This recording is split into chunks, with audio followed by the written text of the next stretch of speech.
If you understand these concepts, you're going to understand how an economy works and every phenomenon that happens in the economy, from bubbles, from inflation, from literally anything else.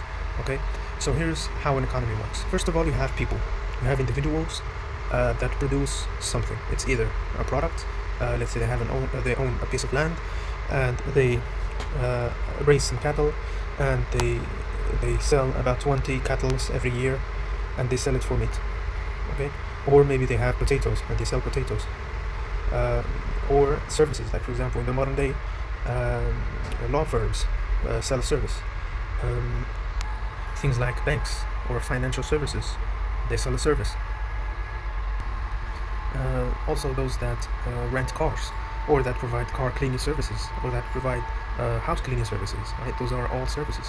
And so you got every single person producing in their 8 hours a day, or their 12 hours a day, or however much they work in a day, and they produce with their labor, they produce services and products, and they provide them to other people in exchange for money, so that they can buy other things. Okay, obviously everybody knows that, but money, the source of money, what it actually means is that it's the same thing as if I were to go to the house of the guy with potatoes, and I were to provide that car cleaning service, or that house cleaning service, or I would set up a contract for him, okay, in exchange for a couple of bags of potatoes. Okay, that's the same exact concept.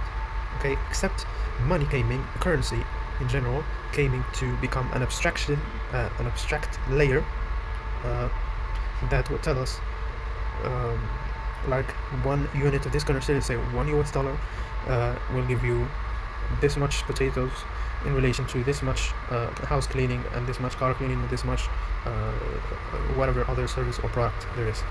And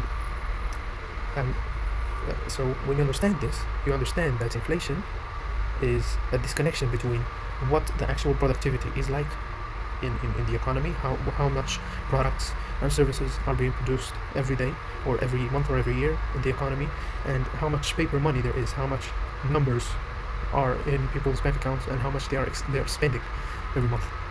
Okay, and money is one of the most basic and the simplest abstractions that there are in the economy. There are many other abstractions that, when mismanaged, or when certain circumstances happen, they become completely removed from the actual reality and the actual economy and what's going on actually in the world. Like the stock market, for example. The stock market was a way to invest in companies. Investing, like, it's, I mean, most times you don't really get much, but you basically buy a share of the company, a percentage of the company. You don't get any revenue, you don't get any rights, but you get the piece that if the company pays dividends, which are basically like they're part of the revenue. They're not really a percentage of the revenue, but they are a reward to people that are investing in the company. But they're not really obliged to do that. And there's, of course, the stock price itself, and the stock price is driven solely by the speculation of people. If they think more people will buy, or people are willing to buy that company more than the people that are willing to sell the stock of that company, the value will rise. And if there are more people that want to get rid of that stock, and less people willing to buy up those stocks, the price will fall. And things like bubbles, panics, like market panics, all these things are based on an abstraction of the system of the economy, of the actual real world economy, and that the things that are being produced, the services and the products that are being produced. Okay, so a bubble is basically people, is a large amount of people that invest a large amount of money in something that they think will become big, and it's basically like forecasting. It's basically trying to predict. It's betting that it will become something big, and the huge amount of capital that was put into that, and the revenues that it will eventually get, were disconnected. They were not the same. Okay, and so exists a bubble, and chaos will come after that. Okay, same thing with mortgages, with the 2008 crisis. There was an abstraction in the form of the types of loans and mortgages that they were willing to give, and the people that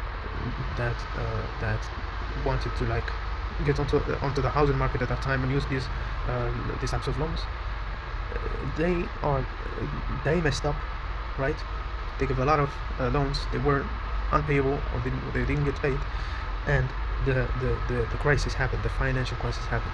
It happened again because of an abstraction, and because they just took a look at that abstraction, and they didn't play by its rules to make it a good, to make it a net positive for us. They sort of exploited they sort of exploited it and failed with it, played the wrong way with it, and in the end, crisis hit. I hope you guys understood. I hope you like the video, and I hope you do like the video, and by hitting the like button and perhaps subscribing, and yeah, see you in another video.